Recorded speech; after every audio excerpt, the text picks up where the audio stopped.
सीता के त्याग और तपस्या का वृतांत सुनकर रामचंद्र जी ने अपने विशिष्ट दूत के द्वारा महर्षि वाल्मीकि के पास संदेश भिजवाया। यदि सीता का चरित्र शुद्ध है और वे आपकी अनुमति ले यहाँ आकर जन समुदाय में अपनी शुद्धता प्रमाणित करें और मेरा कलंक दूर करने के लिए शपथ करें तो मैं उनका स्वागत करूंगा। ये संदेश सुनकर वाल्मीकि ने कहलवाया, ऐसा ही होगा।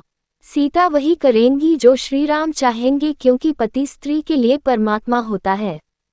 यह उत्तर पाकर सीता शपथ के अवसर पर राजा राम ने सब ऋषि मुनियों, नगरवासियों आदि को उस समय सभागार में उपस्थित रहने के लिए निमंत्रित किया। दूसरे दिन सीता जी का शपथ ग्रहण देखने के लिए नाना देशों से पधारे ऋषि मुनि, विद्वान, नागरिक सहस्त्रों की संख्या में उस सभा भवन में आकर उपस्थित हो गए। निश्चित समय पर वाल्मीकि सीता को लेकर आए। आगे आगे महर्षि वाल्मीकि थे और उनके पीछे दोनों हाथ जोड़े, नेत्रों में आंसू बहाती सीता आ रही थी। वे मन ही मन श्री राम का चिंतन कर रही थी।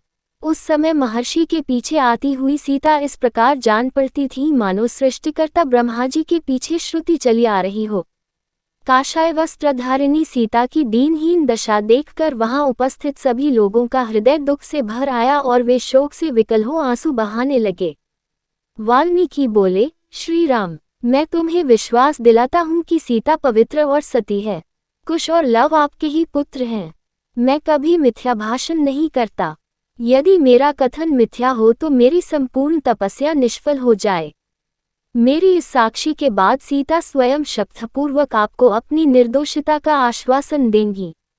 महर्षि के इन उत्तम वचनों को सुनकर और सभा के मध्य में जानकी को प्रांजलिभूत खड़ी देखकर रघुनंदन बोले, हे ऋषिश्रेष्ठ, आपका कथन सत्य है और आपके निर्दोष वचनों पर मुझे पूर्ण विश्वास है। वास्तव में वैदेही ने अपनी सच्चरित्रता का विश्वास मुझे अग्नि के समक्ष दिला दिया था, परंतु लोकापवाद के कारण ही मुझे इन्हें त्यागना पड़ा। आप मुझे इस अपराध के लिए क्षमा करें।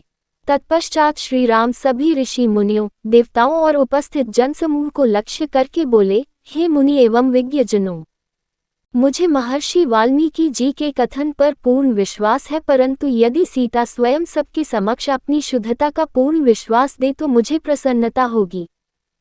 राम का कथन समाप्त होते ही सीता हाथ जोड़कर नेत्र झुकाए बोली, मैंने अपने जीवन में यदि श्री रघुनाथ जी के अतिरिक्त कभी किसी दूसरे पुरुष का चिंतन न किया हो तो मेरी पवित्रता के प्रमाण स्वरूप भगवती पृथ्वी देवी अपनी गोद में मुझे स्थान दें। सीता के इस प्रकार शपथ लेते ही पृथ्वी फटी। उसमें से एक सिंहासन निकला। उसी के साथ पृथ्वी की अधिष्ठात्री देवी भी दिव्य रूप में प्रकट हुई। उन्होंने दोनों भुजाएं बढ़ाकर स्वागत पूर्वक सीता को उठाया और प्रेम से सिंहासन पर बिठा लिया। देखते देखते सीता सहित सिंहासन पृथ्वी में लुप्त हो गया। सारे दर्शक स्तब्ध से यह अभूतपूर्व दृश्य देखते रहे। संपूर्ण वातावरण मोहाच्छन्न सा हो गया।